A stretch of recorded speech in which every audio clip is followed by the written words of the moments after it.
My name is Kenneth Wallace. I am 73 years old, and until last week, I believed I had a family. We buried my wife Barbara on a gray Tuesday after 45 years of marriage. Before the flowers had even wilted, my children were measuring the house for renovations. They inherited her $30 million empire, the companies, the estates, the penthouses, the cars. I received a dusty envelope. That night, alone in a cheap motel room, I opened it. Inside was an offshore account number and one line in Barbara's handwriting. "This is for the man who always loved me truly." When I checked the balance, I realized my children had just made the biggest mistake of their lives. At the reception, Christopher, my eldest, stood by the fireplace laughing with investors like a prince who'd just been crowned.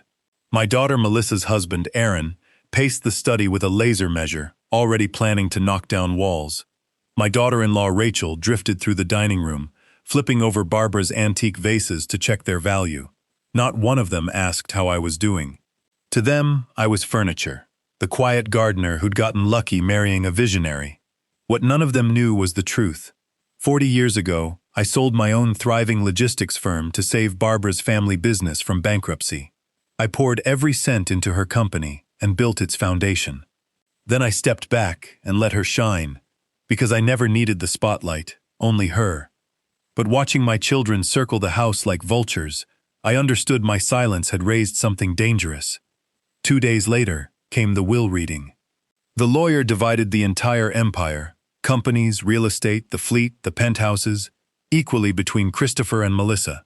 Then he slid a worn manila envelope across the table to me. Christopher laughed.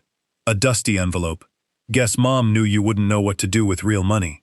Melissa added, with fake sympathy, that they'd give me a $1,000 monthly allowance, but I'd need to vacate the master suite by the weekend. My gardening boots, she said, were ruining the new carpets. I said nothing. I tucked the envelope inside my jacket and walked out. 48 hours later, Melissa and Aaron found me in the greenhouse and handed me a 30-day eviction notice, though they made clear they wanted me gone by the weekend for staging photos. I packed a single suitcase, some clothes, my shaving kit, a photograph of Barbara. Christopher watched me leave from the foyer. "Don't forget your keys," he said. I dropped them on the console and walked down the driveway while my children laughed behind me, certain I was a broken old man accepting his fate. That night, in the motel, I opened the envelope properly. Inside, a brass vault key, a security token, and Barbara's note. I always knew what they were becoming. I just didn't want to believe it. The shell is theirs, but the soul is yours. On the back was a login, a routing code, and a phone number for a Mr. Reynolds. I logged in with trembling hands. What I found wasn't a hidden retirement account. It was the parent holding trust, the real architecture of our empire. Barbara had legally separated the operational company from everything that gave it value: the patents, the real estate, the corporate headquarters, $150 million in liquid assets. Christopher and Melissa had inherited a shell, desks, payroll, a brand name, while I held every deed, every patent, and the power to collapse the whole structure with a signature. They were, without knowing it, my tenants. The next morning I tried to withdraw cash for breakfast. My card was declined. Christopher, now executor of the operational estate, had frozen my personal accounts, hoping hunger would send me crawling back for that humiliating $1,000. I snapped the card in half and called Mr. Reynolds instead. He'd been waiting for my call. Barbara, he explained, had structured the trust precisely because she feared this. A car was already on its way. His office was buried beneath an unmarked building in the financial district, the kind of place where real power doesn't advertise itself. He laid it out plainly. My children owed the parent trust massive licensing fees and back rent that Barbara had always quietly forgiven. Those debts were still legally binding. If called in, their company would be bankrupt within a month.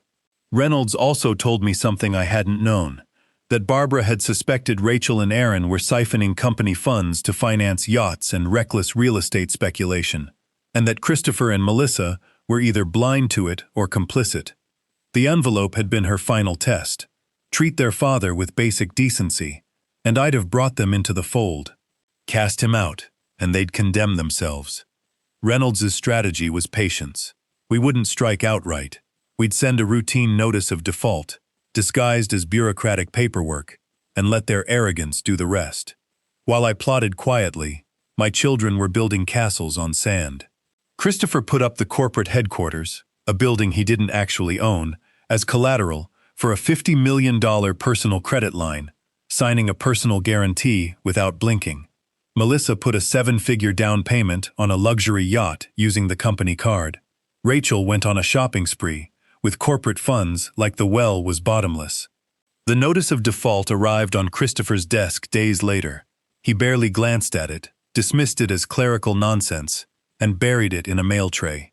By ignoring it, they forfeited their legal grace period and formally defaulted, without knowing it. Reynolds and I toasted with sparkling water. The trap had closed. 3 days later, it detonated.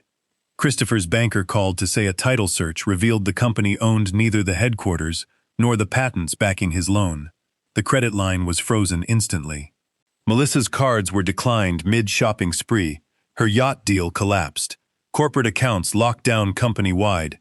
Panicked, the 4 of them regrouped, and Aaron proposed something reckless, quietly liquidating company vehicles and servers to a private buyer, routing the cash into personal accounts to cover their debts. It was blatant embezzlement. Rachel talked Christopher into it, warning that public humiliation was worse than a little creative accounting. He authorized it. Every transaction was silently mirrored straight to my parent trust. They were, without realizing it, documenting their own crimes.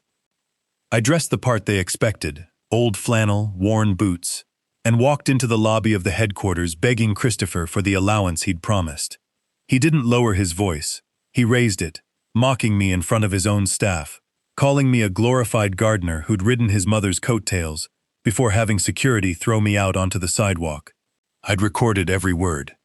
Desperate for cash, Christopher and Aaron found a buyer, an overseas syndicate offering 30 cents on the dollar for the headquarters. No due diligence. Cash within 24 hours. It was Reynolds's trap, fully disguised.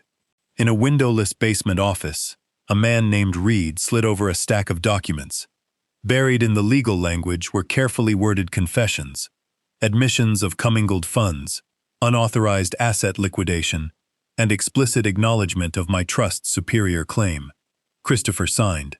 Melissa signed beneath him, barely reading a word. They believed they'd secured a lifeline. They had, in fact, signed their own indictment.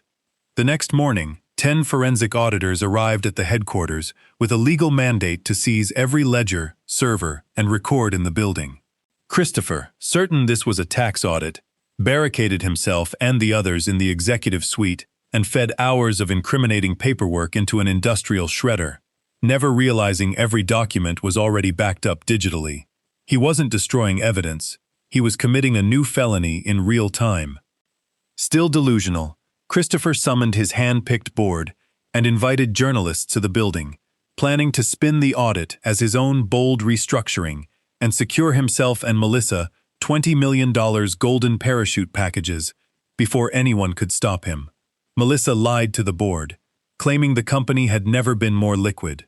Pens hovered over the contracts. That's when the doors opened. I walked in wearing the bespoke Milan suit Barbara had commissioned years earlier. No longer the broken man from the lobby. Beside me stood Mr. Reynolds with a stack of crimson folders, and the lead forensic auditor with her team. Christopher ordered security to drag me out again.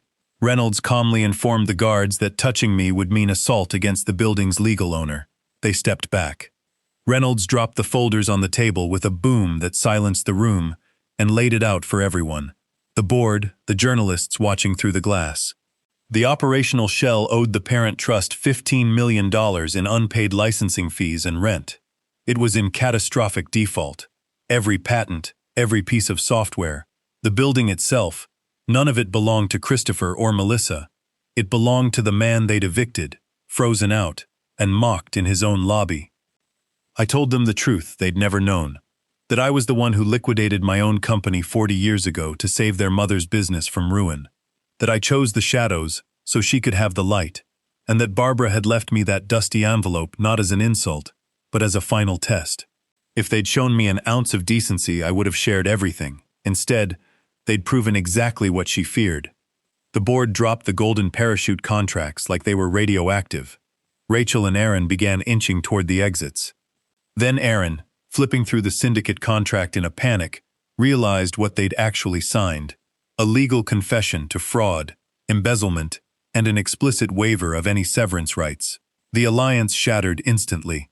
Rachel accused Christopher of hiding the company's true condition. Aaron threw Melissa under the bus, claiming he'd only been following orders. Melissa attacked Aaron in tears.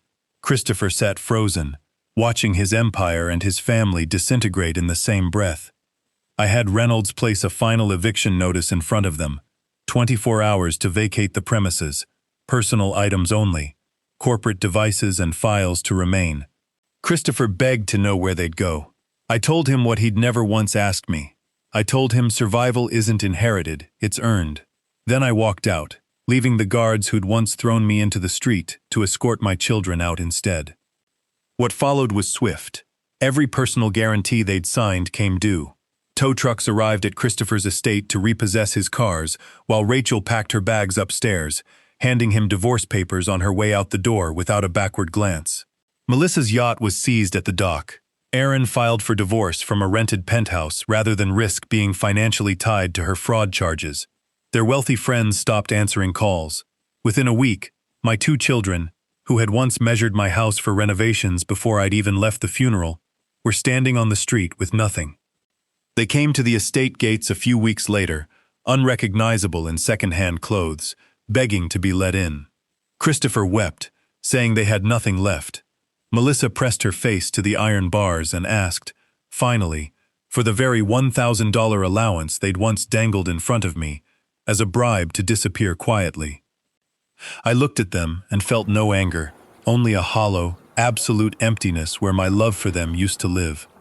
I told them that money offered without love isn't generosity, it's a bribe to erase someone. I reminded them that 40 years ago, their mother and I built everything from nothing but our own hands and our trust in each other. It was time they learned to do the same. I turned and walked back up the driveway, leaving them at the gates they'd once ordered me to vacate, and didn't look back. Family isn't blood. It's built through respect, loyalty, and a love that never asks for a return on investment. I learned, the hardest way possible, that setting a boundary isn't cruelty, it's survival. Sometimes you have to walk away from the people you love most, to save yourself from who they chose to become.